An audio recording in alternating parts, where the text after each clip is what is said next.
More data out today showing that something has indeed changed. That consumers are out of options because the economy has soured. And out of options not just for discretionary items, but also turning to more and more alternatives for the basic necessities. One of those options that they've run out of, US banks appear to be closing their books for credit cards. Over the past 2 months, revolving credit balances lent by commercial banks have been declining, and that's not a good sign. That's a solid cyclical indication, another one. At the same time, US banks have been binging on safety and liquidity, buying up US Treasuries and agency debt in a huge way. And when you put all of these things together, it shows a weak economy that's getting weaker. Incomes aren't nearly enough. Consumers are falling way behind, and now they can't even catch up. They're just tapped out, and credit cards won't work anymore. So they're turning to things like buy now, pay later, and in big numbers. This corresponds with everything that we've been hearing from the biggest companies like Walmart, who is benefiting from this, Target, who's cutting costs, McDonald's, KFC's, clothing retailers, you name it. Again, solid cyclical recession signals, and the banks can see it coming. We got a report from NerdWallet today on buy now, pay later, with some very sobering statistics on this trend. This NerdWallet survey was conducted by apparently the Harris poll, and they polled 2,061 adults during the month of April. And what they found was, in the past 12 months, many Americans have used credit cards or buy now, pay later services to pay for things they need. In some cases, they relied on credit because they didn't have the money to pay for these necessities outright. Credit cards were among the most commonly used type of credit that we asked about in our survey, but 25% of Americans use buy now, pay later, and 10% used a cash advance app. Though 1/3 of Americans use credit card to pay for necessities in the past 12 months to accumulate rewards or cash back, 16% use cards for necessities during this period because they didn't have the money to pay for these expenses outright. Further, 12% anticipate using their credit card for such expenses in the coming 12 months because they won't have the money to cover them outright. These are large, huge numbers. We're seeing that consumers are like we're seeing at Walmart and Target and retailers, they're running out of options. They're using credit cards in a big way just for their necessities. But as credit cards are becoming less of an option, as we'll see in just a moment, they've had to turn to these other forms of payments. Buy now, pay later is a big one. It's becoming even bigger. Back to NerdWallet. During the past 12 months, 8% of Americans had to use buy now, pay later to pay for necessities, and 8% anticipating having to use the service for these things in the coming 12 months. Well over 1/3, 37% of Americans have been charged a late fee in the past 12 months, according to the survey, and it all adds up. Americans, they don't have enough incomes, so they've been using their credit cards because that's what you always use. That's the fallback position. But they've been racking up balances on their credit cards. Again, we'll see this in just a moment. Racking up balances, becoming more and more delinquent. Banks are saying enough on the credit cards. Without credit cards, without incomes, without a robust jobs market, they've been forced to turn to these buy now, pay later programs. Some people access them because they're convenient, but what NerdWallet and the survey found is that people are accessing them because they don't have many or any other options. That's not a booming economy. This is a sign that things are indeed deteriorating and breaking down. It's consistent with everything that we've been seeing and hearing over the last several months. And you'll see again in just a few minutes just how consistent all of this actually is. Responding to the NerdWallet survey, an article in CNBC quoted several experts who were somewhat concerned by these developments. One of them was Ted Rossman, who's a credit card analyst at bankrate.com. And he said that about 44% of credit card holders are carrying balances from month to month. That's where we worry, said Rossman. Unloading the debt is not easy. Delinquencies are at a new high since late 2011, said Rossman, while 8% of surveyed cardholders have been in debt for a year or more, according to the Bankrate data. So they're falling further behind on their credit cards, again, because incomes are not keeping up. The labor market is not robust. The economy is not strong and resilient. It's breaking down just at a very slow snail's pace. But now that pace seems to be gathering, and we can see this in a number of ways, including usage of these emergency types of programs. Going back to CNBC. However, the industry seems to interpret the data as a return to normal. Lenders expected delinquencies to rise because they were, quote, artificially low during the COVID-19 pandemic due to the federal stimulus income. Maybe that was the perception before March that, yes, delinquencies were low, loss rates were low, and so eventually they were artificially low because of all the federal transfers. So eventually delinquencies and transitions to delinquencies and even charge-offs were going to come back higher again. They were going to normalize. But the data that we keep getting, including the Federal Reserve Bank of New York's Household Credit Survey, shows that rates aren't just normalizing. Delinquency rates are not just normalizing to the pre-pandemic period. They've gone way beyond it, and the trajectory suggests that it's not slowing down anytime soon. So if you're a bank, you're looking at all of the statistics. You're looking at income statistics. You're looking at delinquency rates. You're looking at payment flows and everything else, and you're saying, do I really want to be extending credit here to these consumers who are running out of options? And I can see it because I have all of this inside information on consumer credit applications and everything else. Banks have the information and they're saying, we're not giving credit anymore. Because when you look at the H8 statistics from the Federal Reserve, the commercial banking data, there has been a very clear change in trend in consumer credit, and especially revolving consumer credit cards. Banks have taken a second look at their credit cards, their credit card lending, and they've said, no, thank you, I don't want to do that anymore. So while the delinquencies, that was somewhat concerning, keep your eye on it in 2023, here we are in 2024 where all of the fundamentals are aligning in exactly the wrong way. Banks can see it coming, and they're increasingly checking out. And as they check out and leave consumers unable to check out at places like the grocery store because consumers are using credit cards or attempting to use credit cards to pay for their necessities.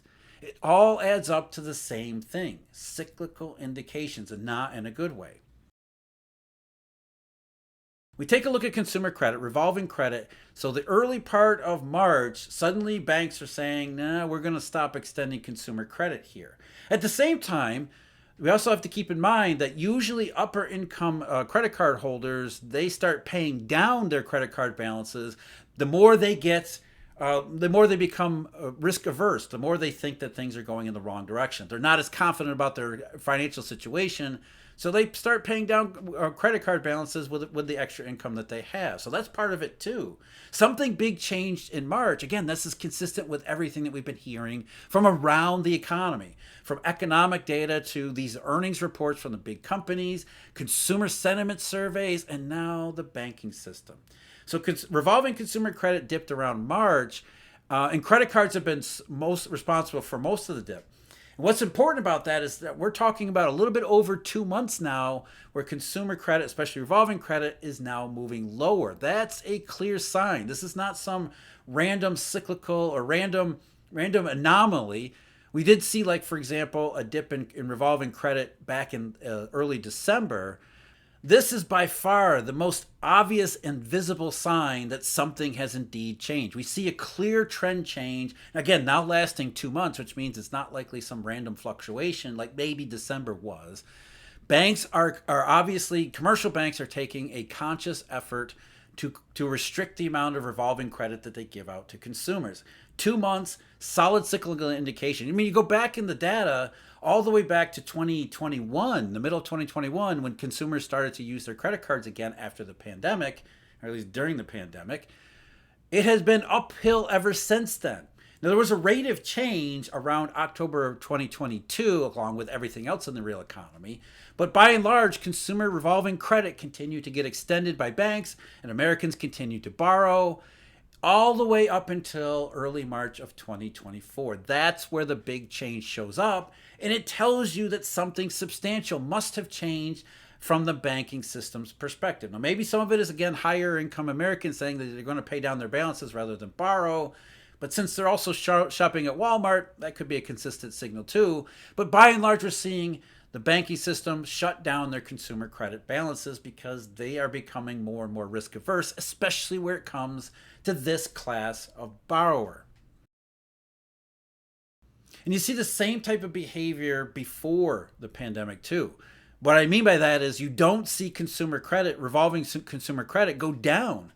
Other than these discontinuities that show up in the data every once in a while, from around 2011 really to 2013, after 2013, revolving consumer credit in the US was on a straight line upward. You don't see any breaks in the data, no decline, certainly not a decline that lasts 2 months or more. So what we're getting here in March and April and now May of 2024 is highly unusual. It is a cyclical indicator that something substantial has indeed changed. And I think a lot of it has to do with how things turned out in this particular part of banks' loan books in the 2007-2008 crisis. Because what happened then, you saw a pretty sharp surge in revolving credit usage in late 2007, as many Americans started to charge as much as they possibly could, and the banking system at that time, being relatively sanguine, got stuck holding the bill in a lot of ways. So they shut down consumer credit for certain classes of borrowers in early 2008, but then in October 2008, as the crisis hit, everyone went nuts, drawing as much consumer credit, or any credit, not just that, business credit too, but in the consumer space, they drew down every possible dollar on every possible line they could. So consumer credit actually surged, revolving credit surged late in 2008, which banks were saying, oh crap, we don't want this to happen. We're going to be on the hook for a lot of debt that's going to become delinquent at a point where the banking system was dealing with debt and problems all over the place, all over the economy. And so revolving consumer credit started to collapse in early 2009 as banks tried to get a hold of the situation. Understanding that they don't want to be in that same situation, it appears like the banking system has said, we're not going to do that this time. We're going to nip this in the bud and stop extending revolving credit to as many people as we possibly can and really need to, in order to not be left holding the bag when the economy turns. Not if, but now when. They can see it coming and they're acting on it in their consumer credit balance. We've seen the delinquencies tick up. As I mentioned earlier, the Federal Reserve Bank of New York put out a household credit report not long ago. I went over that in the previous video. So I think it's useful to review some of the information because in light of what we're seeing in consumer credit, as well as these alternative payment systems like buy now, pay later, there is a consistent picture here, a cyclical indication. What FRBNY had found is that lots of Americans are maxed out, and those Americans who are maxed out are transitioning into delinquent states far faster than we've seen in over a decade. On especially seriously delinquent balances, the numbers are highest since 2011, 2010 in some cases. They're consistent with the early part of 2008, as I discussed before. And what FRBNY said was that while borrowers who were current on all their credit cards in the first quarter of 2024 had a median utilization rate of 13% in the previous quarter, it's those who became newly delinquent, they had a median rate of 90%. So they're basically maxed out on their cards, which only makes sense, which is what FRBNY says. This makes sense since using practically all of your available credit could indicate a tight cash flow situation. Indeed, credit utilization is a key input in credit scores, which are intended to measure the probability of future default. And the probabilities of future defaults have gone way up in the first quarter of 2024, according to FRBNY's data. So the banking system is looking at all of this stuff, including the labor market incomes, the incomes that people are reporting when they're trying to apply for new consumer loans. And they're saying we don't want to extend them. We're seeing only negative. We're seeing only risk, no upside here. So what have banks been doing instead of extending revolving or any types of consumer credit or commercial industrial loans either? They've been buying up treasuries and agency debt, especially non-MBS agency debt. Going back to the early part of March, the same period where revolving consumer credit and consumer credit overall has dipped on bank balance sheets, what hasn't dipped, what has returned with a vengeance has been U.S. Treasury and agency non-MBS holdings. It was up about $151 billion in a short couple week period. This is despite the fact that the Federal Reserve was becoming more hawkish, as well as the idea that maybe inflation is continuing, is being resurgent, is being sticky. Banks are saying we don't see it. We're thinking rate cuts are ahead because our view on the consumer economy is one that's deteriorating. We're seeing everything go in the wrong direction. So they're shutting down revolving credit. They're buying more safe and liquid assets. That took a little bit of a pause in April as interest rates were rising again, but then they came back in the first couple of weeks of May. So overall, risk averse in banks, especially where it pertains to US consumers. As I continue to point out time and time again, and I'll keep pointing it out into the future, it all goes back to incomes. Central bankers, who I told you yesterday will lie to your face, continue to say the labor market is strong and robust. Well, the income statistics, and we'll get an update on those this Friday, the income statistics show a completely different picture. Consumer incomes are, first of all, they fell behind, and now they're falling further behind with no sign that the consumers are going to be able to catch up. That's why they're using these alternative means like credit cards and buy now, pay later, and using these alternative means for necessities. That's a real worrisome sign right there. And as consumers run out of income options and they run out of credit card options and they turn to buy now, pay later, eventually going to run out of that option, they're also cutting back on their discretionary items, which is everything that we've heard from these retailers, from Starbucks to Target. Again, Walmart is benefiting at everyone else's expense. Incomes are not keeping up. The labor market is not like the establishment survey. It is more like the household survey. And ultimately, that's the big point here. Again, we'll get the latest labor statistics a week from Friday, the payroll reports. We'll get JOLTS next week too. But overall, we've been saying since October that something has changed in the economy, and you could see it change in the labor market numbers. Not the establishment survey so much, but the household survey, full-time jobs, businesses cutting hours. That was only going to cut further into income. So incomes left Americans too far behind. And with the economy turning lower, the labor market has as well, which leaves them with fewer other options. They turn to credit cards, but credit cards are now closing down too. Buy now, pay later is becoming more and more popular out of necessity than anything else. Everywhere we turn, we see nothing but cyclical indicators, and Americans are paying for them, at least when they can.